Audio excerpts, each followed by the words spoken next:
వచ్చినటువంటి అనేక మంది యువ నాయకులు వీళ్ళందరి నాయకత్వంలో మూదిగొండ ఇళ్ల స్థలాల పోరాటం జరిగింది. దాంట్లో ఎంతోమంది అమరవీరుల సంగతి మనకు తెలుసు. ఎన్ని పోరాటాలు జరిగినా ఎర్రజెండా ఉద్యమానికి ఎంత చరిత్ర ఉన్నా ఇంకా పేదల సమస్యలు పూర్తిగా పరిష్కారం కాలేదు.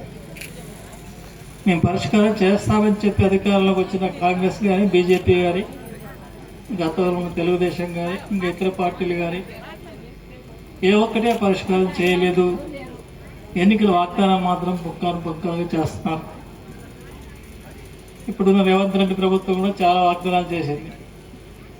కేసీఆర్ ప్రభుత్వం సరిగా చేయలేదు.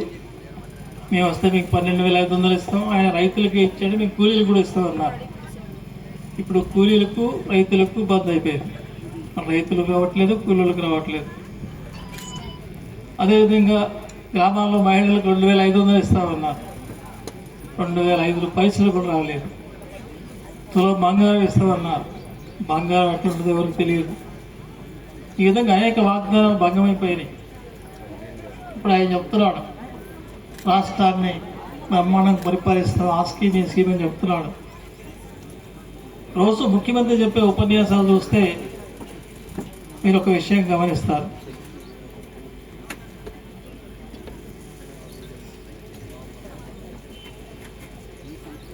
అదేంటంటే ఈ 2.5 సంవత్సరాల పరిపాలన అయింది. మరి 2.5 సంవత్సరాల్లో మనం చేసిన పని ఏంటి, వ్యవసాయ కార్మికులకు వచ్చిన లాభం ఏంటి,